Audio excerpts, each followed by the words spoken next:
Good morning, students. Yesterday we found that how the Ramsjo ironwork was going on. When the work was on its full swing, the peddler entered over there. Now, all the time there were many sounds to be heard in the forge. The big bellows groaned and the burning coal cracked. The fireboy shoveled charcoal onto the maw of the furnace with a great deal of clatter. All these are the part of their work.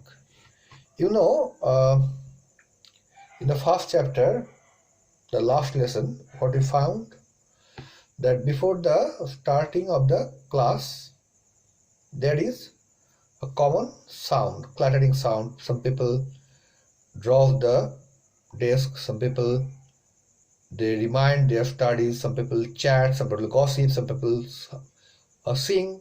So it's a natural sound. Here also, when it is going on, the work is going on, somebody is shoveled, somebody is putting the fire coal, somebody is putting the charcoal, somebody is just pinching the pig irons. All this works.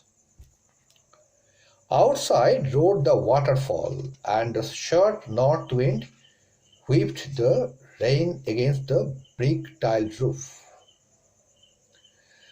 It was probably on account of all this noise that the blacksmith did not notice that a man had opened the gate and entered the forge until he stood close up to the furnace. Our protagonist has entered.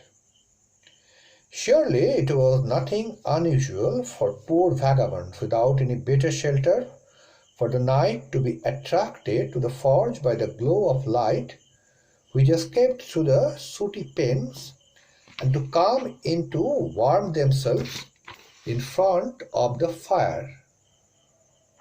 So it's a common thing, common scene in the factory that the vagabonds, the tramps, they come here for their nocturnal shelter, because in the ironwork one can get free shelter and free warmth. So what is needed more to a vagabond who has to pass the night under the cold sky? So it's a dream come true to take shelter in such a beautiful place to them. The blacksmiths glanced only casually and indifferently at the intruder. He looked the way people of this type usually did, with a long beard, dirty, ragged, and with a bunch of rattraps dangling on his chest.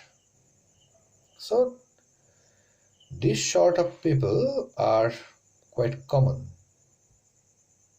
So he didn't mind.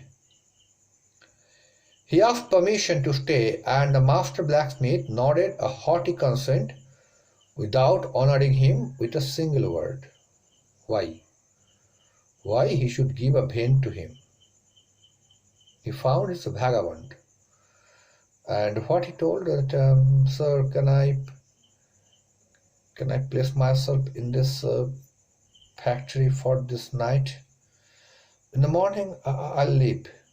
This sort of thing he might say. And he's iron master. He has no time to look at this thing. So, this master blacksmith,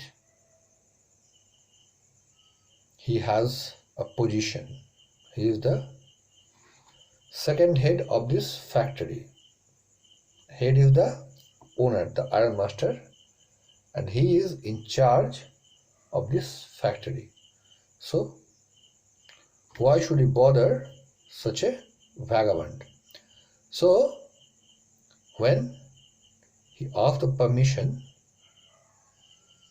he was haughty enough to nod, because this sort of person need not to be honored. They just passed away.